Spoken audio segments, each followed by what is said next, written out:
All right, guys, I'm going to be reacting to Rockefeller life insurance strategy for tax-free wealth. This is something that has gotten a lot of questions. There's a lot of people that are very interested when it comes to the strategy of like, how do the Rockefellers use life insurance and trust to keep more money, build their wealth? And you know, obviously the Rockefeller family is very wealthy, and they're wealthy for a reason. So I'm going to be reacting to Edward Collins, who has an awesome channel. He's a JD, he's a CFP. He's done a lot of great content. He does a lot of reaction content in itself. So I thought I would react to his content and see how his take is. I think he, in the past, this is my view on Edward, is he's solid. Like he really understands the tax code and all, and he's been critical of some life insurance stuff.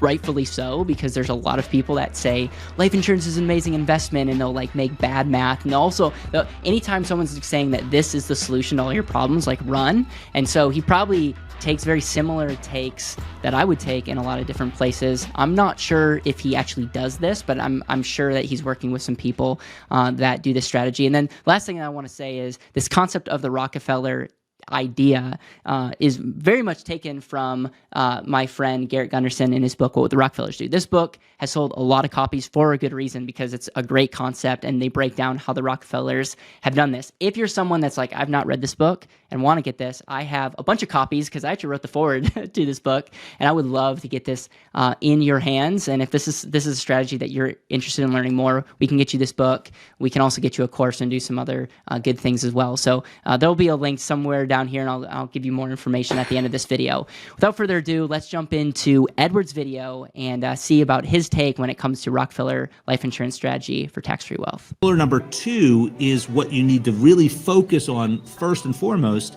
the concept of protection coming first. That is the thing we need to make sure that we're doing and engaging in. There are a few different things that the Rockefeller family has done and continues to do that focuses on this protection coming first ecosystem.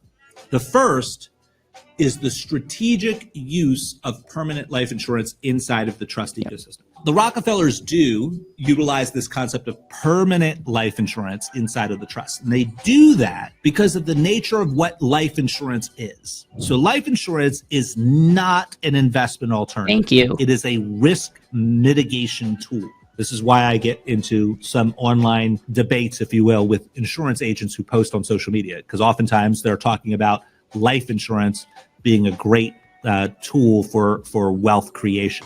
I could not agree more. Life insurance is a great tool for wealth preservation. You have a lot of individuals out in the ecosystem selling things like IUL, like index. Before he gets into this, I could not agree more. Insurance fundamentally is a contract between you, the individual, and an insurance company. You got to make sure that the insurance company is solid. Whole video on that. You have to make sure that the contract is set up solid, because at the end of the day, you are entering into a contract. All the things that we're mentioning are a part of the contract. You got to make sure that that's solid with a company that's reputable. And so it's important that you understand that. And I also love the fact that you're talking about preservation.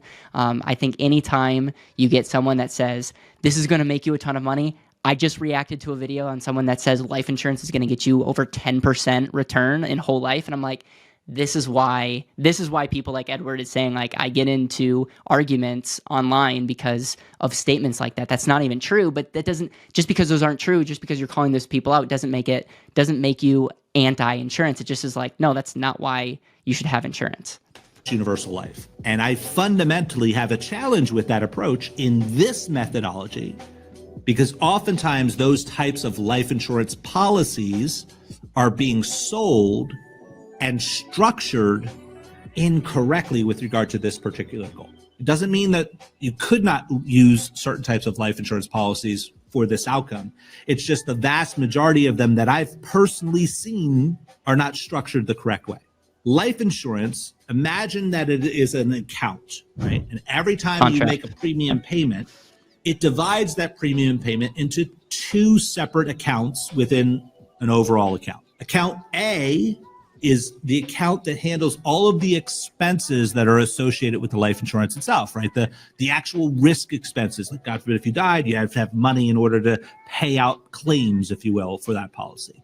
The carrying cost of the operations, if you will, of the life insurance company that's issuing the policy, right? All of the expenses that are associated with the life insurance a part of your premium payment goes toward that. Now, if you have temporary insurance or term insurance, 100% of your premium goes towards those expenses, right? There's nothing left over. It all goes towards that. In a permanent policy, whole life, variable life, universal life, variable universal life, index universal life, those are all what are referred to as permanent life insurance policies.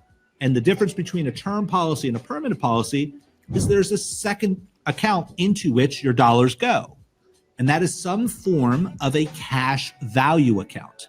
Now, I personally dislike the use of the phrase cash value because I believe it sort of makes the buyer of the insurance or the individual who's considering purchasing insurance believe too heavily in the fact that that is their money. The cash value is just another account that is set up by the insurance company. And quite frankly, the insurance company is the one who owns that cash value account, unless you do something very specific to pull that specific dollar out of the insurance contract. There's a certain way you can access the cash value directly, but doing so actually has the potential of voiding your insurance agreement, right? So you no longer have life insurance. So I don't like the use of the term cash value, but that is literally what it's called. So that's what I'm calling it, right? But I want you to understand something, that is an account that is owned by the life insurance company. And you have access to it for different reasons. You can leverage it in different ways. But if you think of it as your money, I think you're already down the wrong path with regard to this part. Yeah, two things I'll say. So he mentions about IUL. I agree with his take. I'm not anti-IUL, but when it comes to something like this setup, like when you talk about the Rockefeller strategy, and I'm not sure if he's going to go into like multiple generations, the waterfall effect and all, like you want something that's going to be around and you want as few levers to be problematic as possible. And IUL has a lot of potential upsides, but they have more levers. And so when you're doing multi-generational planning, it just is like, how do you remove as many variables as possible? So don't disagree with his take on that. When it comes to cash value, he's correct. I actually think you can make the argument that like of dollars in cash value versus dollars in a cash bank account, like that would actually be an interesting video to make, because cash value is not, I mean, you have cash surrenders, so you could just take that money out. Like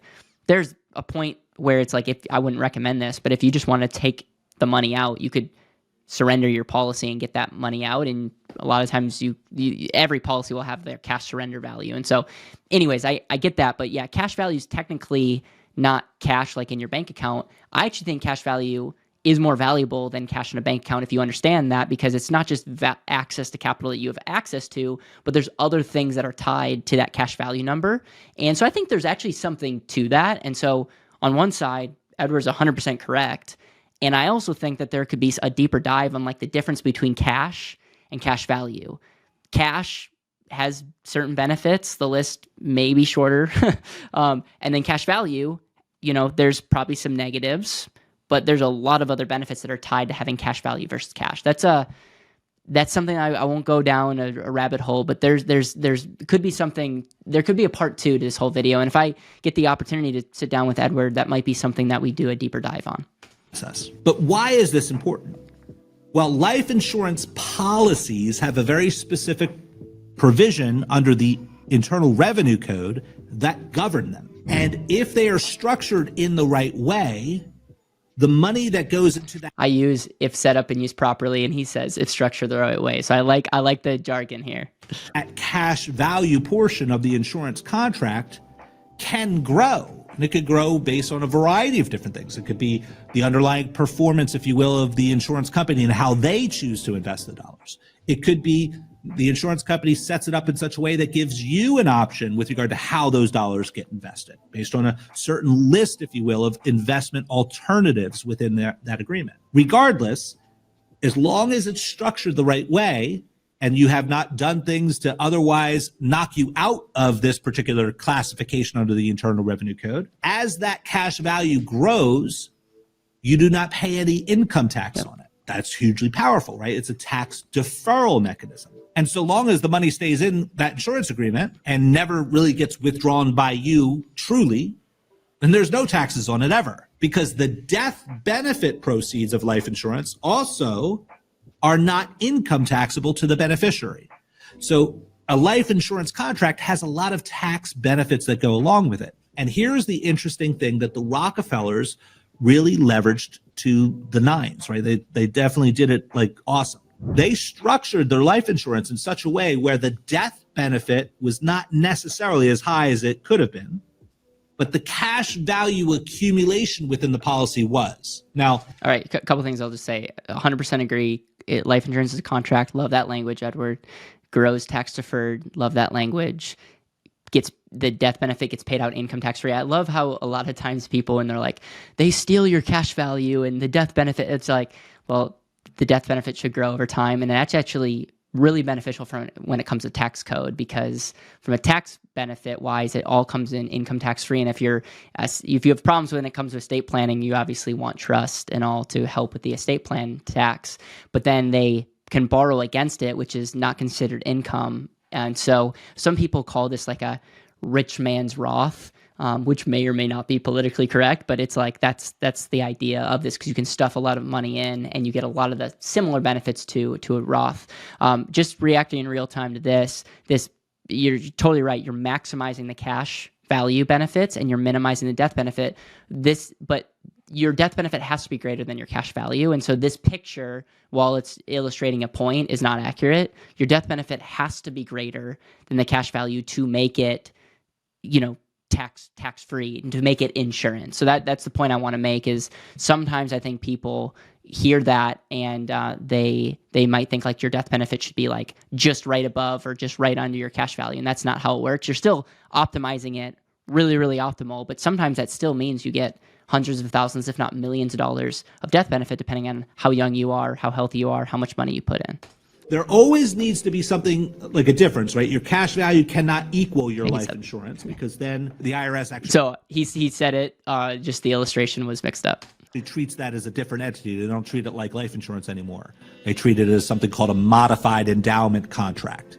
There needs to be maintained a corridor of insurance risk. It's called the corridor of insurance specifically. And so long as there is an amount, a difference between the amount of cash value that's in the policy and what the ultimate death benefit is, as long as there's a difference here, a certain corridor, then there's not any income taxation on the growth, if you will, of that cash value account. But and the key is to optimize it where you're right at that corridor, like you're right at that MEC limit if you want to optimize for cash. That's the key to like getting maximum flexibility, great cash value, and an increasing death benefit. Insurance company will permit many to do is they will issue you a loan guaranteed by the contract, right? So you're essentially encumbering the contract and getting a loan from the insurance company. And now what a lot of insurance agents will do is they will describe this as you borrowing money from yourself. And that's just not true. I understand the sales technique behind it, and I understand why insurance agents talk about it that way, but it's not your money. You're not actually borrowing your money. You're borrowing money from the insurance company. Now, if you structure it the right way, you can actually accomplish a lot of great things. And that's what the Rockefellers did.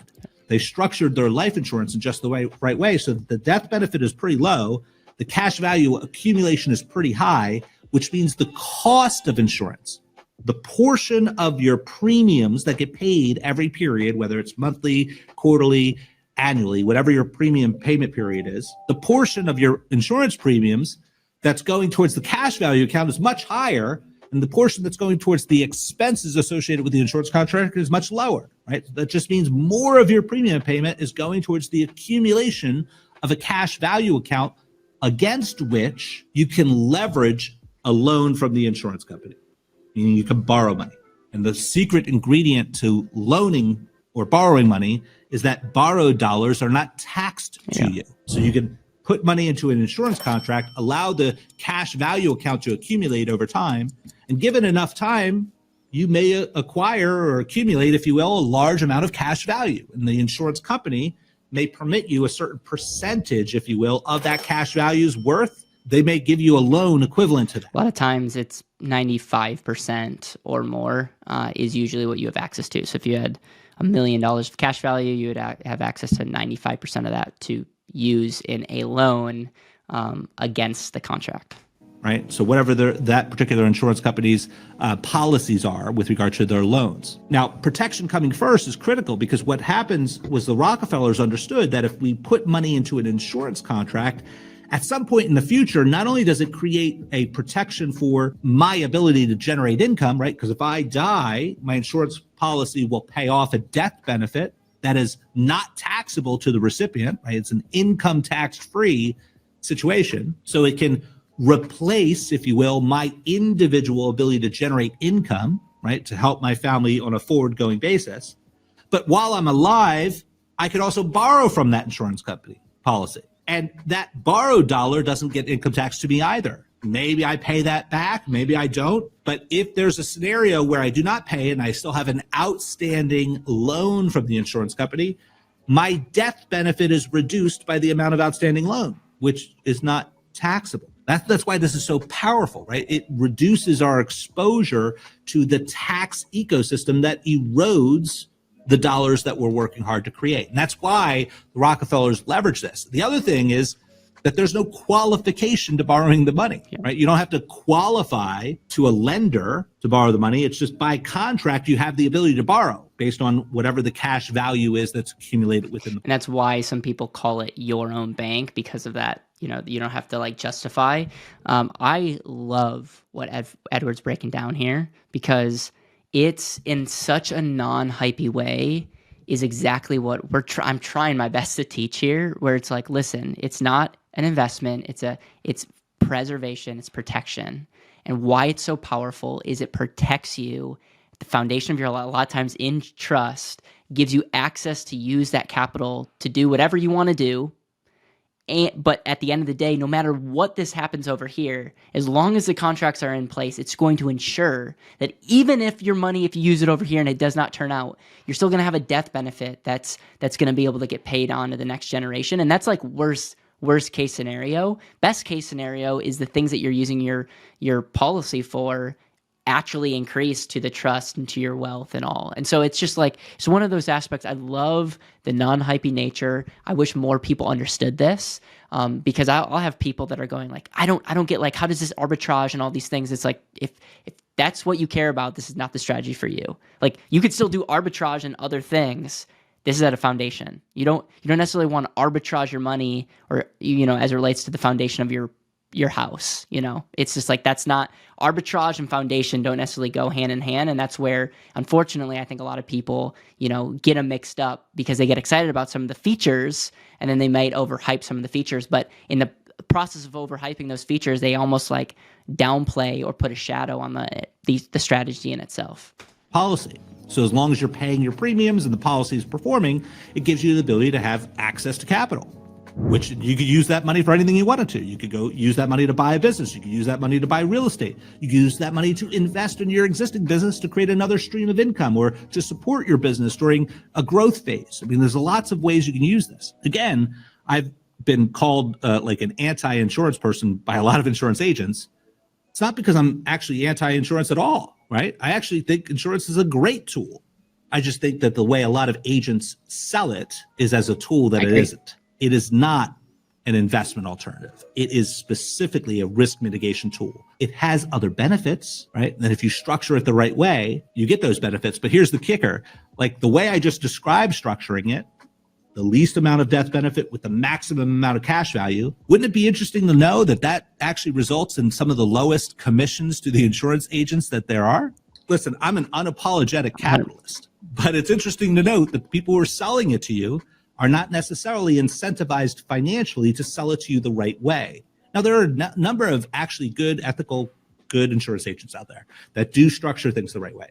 But by the way, I could not agree more with everything that he's saying. And if you have a policy that you're like, I'm not sure if this is set up properly, we do free policy reviews where we show people exactly what they have. Lots of people that come to us, we're like, hey, you have a great policy. Probably more than often we go, hey, this is how it could be optimized with your current company, or here's what's going on. And because a lot of times people are watching this after they got set up a policy and they're not sure if it's optimally set up like Edward is saying. This is why I'm spending so much time on this aspect of it, because this is critical to the Rockefeller method. But if you do it the wrong way, you can get a really bad result. right? Because you can get a policy that has too high of a death benefit to too low of a cash value accumulation, which just means it will be very difficult or a very long time from which you'll be in a position from which you could actually borrow against that policy. Not borrow from the policy, right? Because you're not actually taking money out of the policy.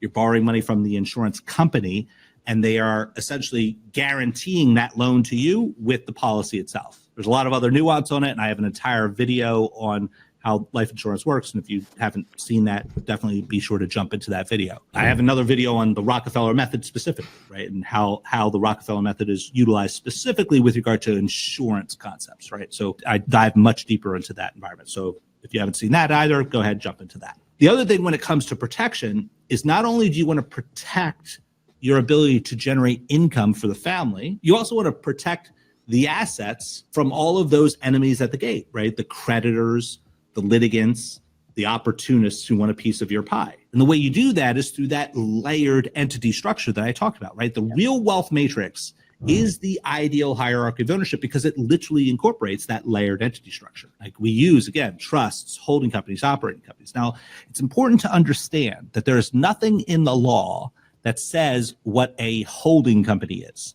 That is a term of art. What that means is essentially when I'm saying the words holding company, I'm referring to a business entity that you have created for the purpose of owning other things on your behalf. It could be intellectual property. It could be other businesses. In theory, it could be financial assets. There are lots of different ways to have that structure. An operating company, again, nothing in the law that says what an operating company is. It's a term of art. When I use that phrase, I'm referring to a business entity that you've created to engage in commerce, right? The buying and or selling of goods and or services with the public. And when you structure things the right way and have this hierarchical ownership structure, it gives us the ability to have both inside-out liability protection along with outside-in liability protection. The other thing we want to make sure is that it is structured in such a way to prevent your wealth journey from being disrupted by things like lawsuits, right? The right infrastructure safeguards against that. Creditors, the right infrastructure safeguards against that. Divorce, the right infrastructure safeguard against that, right? The Rockefellers have a plan in place